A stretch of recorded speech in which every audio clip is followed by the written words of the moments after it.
Welcome to কনভেরো।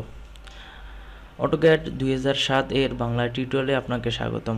আমি মোহাম্মদ নাজমুল হক, আপনাদের সাথে আছি অটোক্যাডের ফার্স্ট এপিসোড নিয়ে।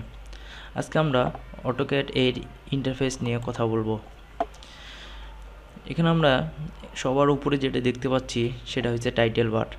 এর নিচে যেটা দেখতে পাচ্ছি ফাইল, এডিট, ভিউ এক্সেট্রা, এটা হচ্ছে মেনু বার।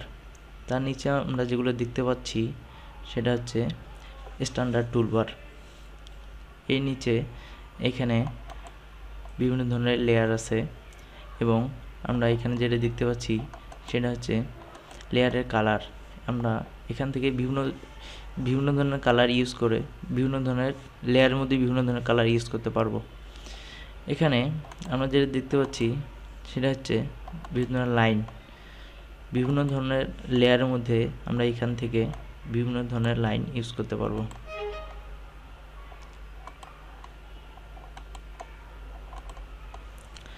এখানে আমরা যেটা দেখতে পাচ্ছি সেটা হচ্ছে লেয়ারের থিকনেস, লাইনের থিকনেস। আমরা চাইলে একটা লাইন চিকন, মোটা এখান থেকে আমরা করতে পারবো।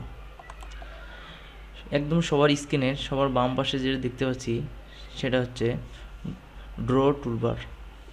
এর পাশে যেটা দেখতে পাচ্ছি সেটা হচ্ছে মডিফাই টুলবার এবং সবার ডান পাশে যেটা আছে সেটা হচ্ছে ডাইমেনশন টুলবার। এবং আমরা এখানে দেখতে পাচ্ছি এটা হচ্ছে ইসিএস আইকন। এর নিচে মডেল, লেয়ার 1, লেয়ার 2, এগুলোতে আমরা কাজ করতে পারবো।